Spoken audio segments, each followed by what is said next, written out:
کبیرا الا احصاها، کہ وہاں جب دیکھیں گے کہ کوئی چھوٹا موٹا، کوئی چھوٹا بڑا عمل کوئی بھی نہیں چھوٹے گا، سب اللہ تبارک و تعالیٰ دکھا دیں گے۔ جیسے یہاں آج جو کیمرے والے ہر چیز دکھا دیتے ہیں، کہ آپ نے دیکھا ہوگا کوئی شادی بیاہ کے فنکشن ہوتے ہیں تو کیمروں کے اندر وہ قیش کر لیتے ہیں وہ پل، تو پورا وہ 3-4 گھنٹے کی مووی آپ دیکھ سکتے ہیں شروع سے آخر تک۔ اسی طریقے سے اللہ تبارک تعالیٰ ہماری اور آپ کی زندگی کی مووی دکھا دے گا قرآن میں، کہ کرامن کاتبین یعلمون ما تفعلون ان الابرار لفی نعیم وان الفجار لفی جحیم، کہ اللہ تبارک تعالیٰ نے کرامن کاتبین کو جو ہے متعین کر رکھا ہے، یعلمون ما تفعلون، جو آپ کرتے ہو سب خبر رکھتے ہیں اور اس کو نوٹ کرتے رہتے ہیں۔ دوسری آیت میں اذا زلزلت الارض زلزالها واخرجت الارض اثقالها وقال الانسان ما لها يومئذ تحدث اخبارها بان ربك اوحى لها یومئذ یصدر الناس اشتاتا لیروا اعمالهم، کہ انسان جو فمن یعمل مثقال ذرة خیرا یرہ ومن یعمل مثقال ذرة شرا یرہ، کہ اگر انسان ایک ذرہ برابر رائی کے دانے کے برابر اگر اس نے نیکیاں کی ہوں گی تو اللہ تبارک تعالیٰ بالکل پکچر کی طرح سے دکھا دیں گے، اور اگر رائی کے دانے کے برابر چاہے رات کی تنہائی کے اندر، چاہے خلوت کے اندر، جلوت کے اندر کہیں بھی ہو، بیابانوں میں ہو، اور اگر آپ نے ذرہ برابر اگر برائی کی ہوگی تو اللہ تبارک تعالیٰ وہ بھی بالکل جیسے یہاں مووی دیکھی جاتی ہے اس طریقے سے قیامت کے دن اللہ تبارک تعالیٰ سب کو دکھا دیا جائے گا، کوئی بچ نہیں سکے گا۔ اسی وجہ سے کہ اللہ تبارک تعالیٰ نے یہ مہینہ ہم آپ کے لیے بنایا، ایک گولڈن چانس دیا کہ 11 مہینے انسان عیاشیوں کی زندگی، عاصیوں کی زندگی، گناہوں کی زندگی گزارتا رہتا ہے۔ اللہ تبارک تعالیٰ کا بڑا احسان ہے، نہ جانے کتنے لوگ تھے جن کو یہ مہینہ نہیں ملا اور چلے گئے، تو یہ مہینہ اللہ تبارک تعالیٰ کی بہت بڑی عطا کی ہوئی چیز ہے، نعمت ہے۔ اللہ تبارک تعالیٰ یہ سب مغفرت کے اور بخشش کے سب چانس ہم آپ کو دے رہے ہیں کہ اس کو حاصل کر لیجئے۔ اس کا ایک ایک پل اتنا قیمتی ہے اور ایک ایک پل اتنا برکتوں والا، عظمتوں والا ہے، اگر ایک پل میں ہماری مغفرت اگر مقبول ہو گئی تو ہمارے لیے نجات کا ذریعہ بن جائے گا، انسان ایک پل ایک گھڑی کے اندر کامیاب ہو جائے گا۔ رمضان کا معنی ہی ہے واہ ماہ اور میم اور زور جو مادہ اس کے معنی ہوتے جلنے اور جلانے کے۔ رمضان المبارک خود بتلاتا ہے کہ یہ بندوں کے گناہوں کو جلا کر خاک کر دیتے ہیں، اس کو پاک کر دیتا ہے۔ اللہ کی جو رحمتیں، اللہ کی جو رحمتوں کی بارش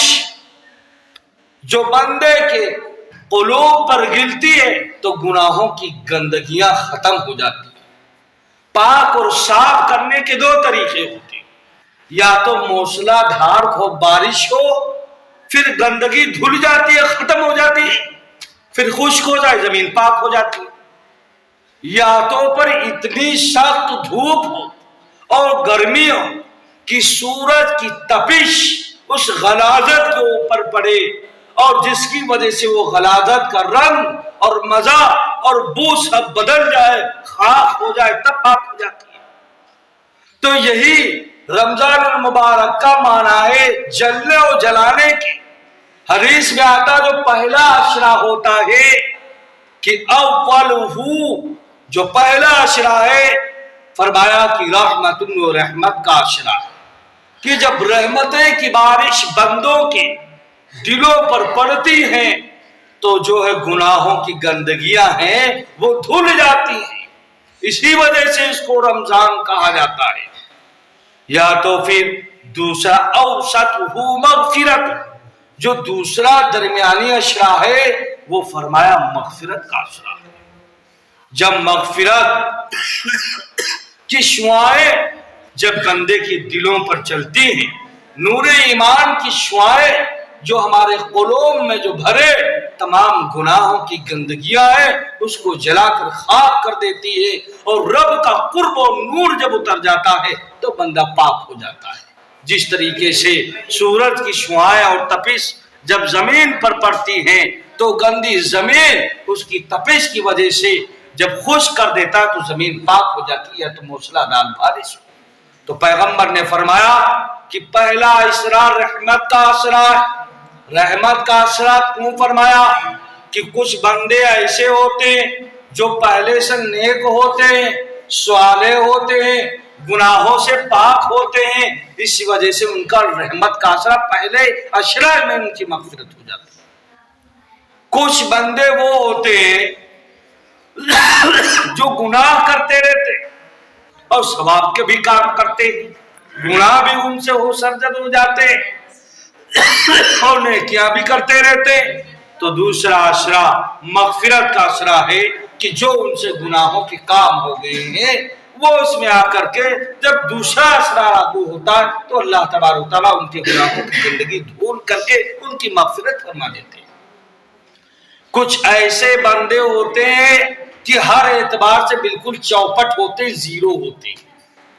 صرف گناہ ہی گناہ ہوتے، نیکیاں ہوتے ہی نہیں۔ تو اللہ تبارک و تعالیٰ نے انسانوں کو موقع دیا کہ بھائی یہ آخری اسرا لوٹ لیجئے، چلا جائے گا۔ یہ وہ گھڑیاں ہیں کہ جس طریقے سے برف کی سلی گھٹتی رہتی ہے، اگر وہ جب تک وہ برف منجمد ہے آپ فائدہ اٹھا سکتے، پانی ہو جائے گا، گل جائے گا، بکھر جائے گا، ختم ہو جائے گا، اس کا وجود مٹ جائے گا، پھر افسوس کے ہاتھ ہم ملتے رہیں گے۔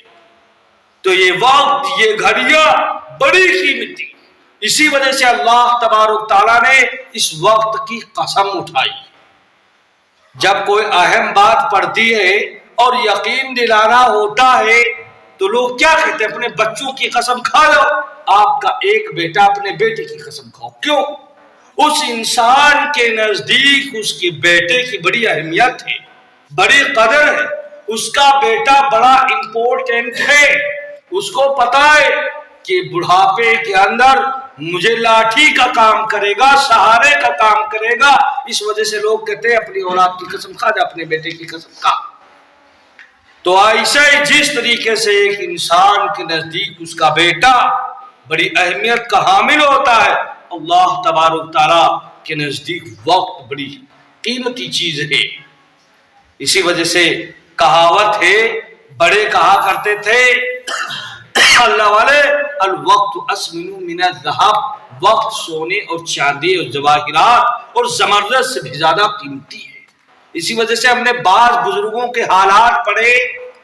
کہ وہ صرف ستو بنا لیا کرتے تھے اور پی لیا، آٹا گھول لیا، اس میں نمک ڈال لیا، اٹھا کر پی لیا کچا آٹا، کہ جب تک ہم آگ جلائیں گے اور روٹی پکائیں گے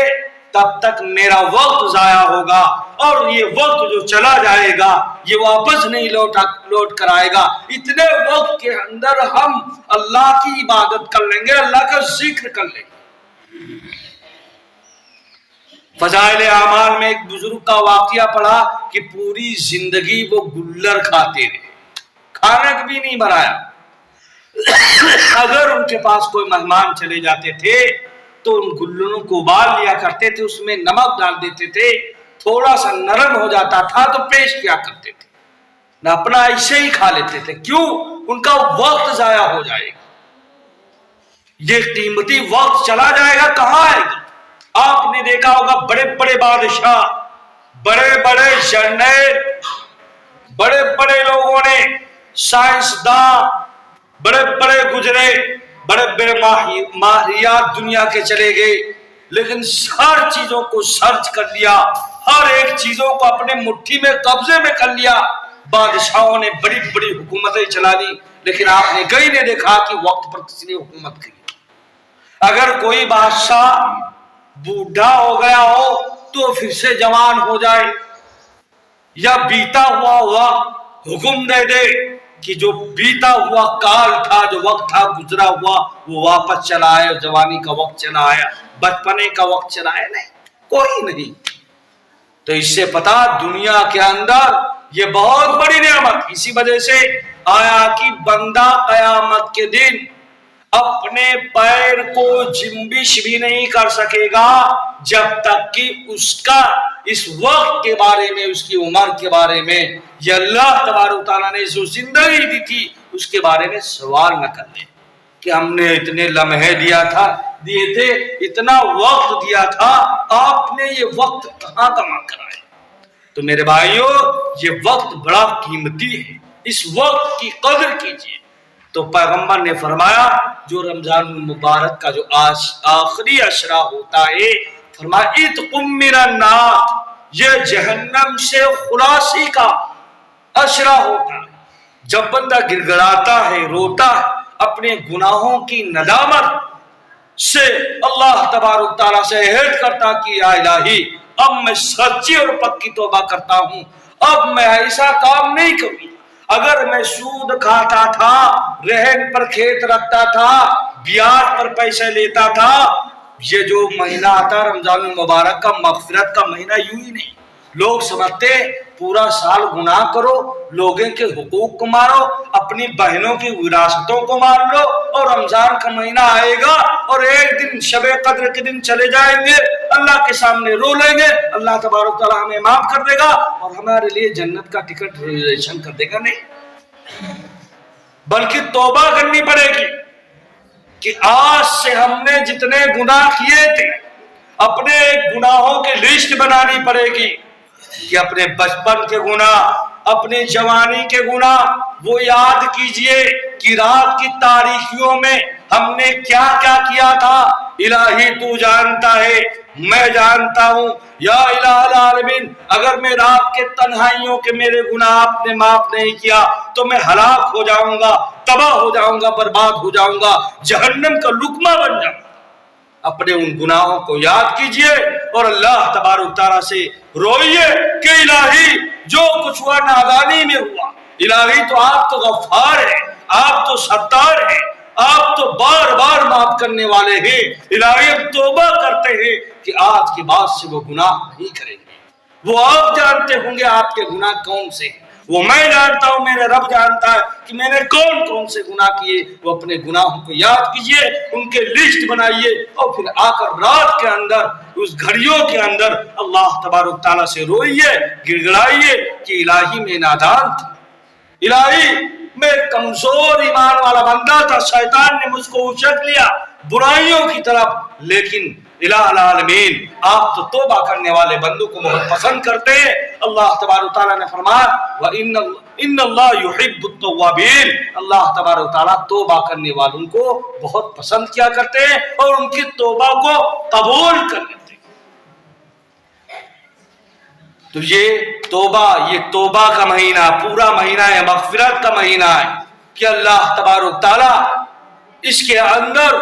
بہت ہی آسمان کے سب سے قریب جو ہے آخری آسمان پر ہوتے ہیں، اور ان کی رحمتوں کا نزول ہر وقت ہوتا رہتا ہے کہ بندہ اگر تھوڑا سا سہارا پہلے تھوڑا سا سرکے تو میں دوڑ کر اس کی طرف آؤں گا، اس کی بات کو سنوں گا اور اس کی مغفرت کروں گا۔ تو میرے بھائی،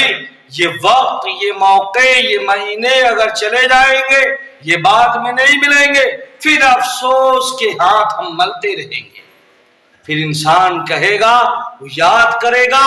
اپنے کیے ہوئے کو۔ قرآن مجید کا مفہوم ہے کہ اللہ تعالیٰ سے کہے گا یا الہی مجھے دوبارہ دنیا میں بھیج دیجئے،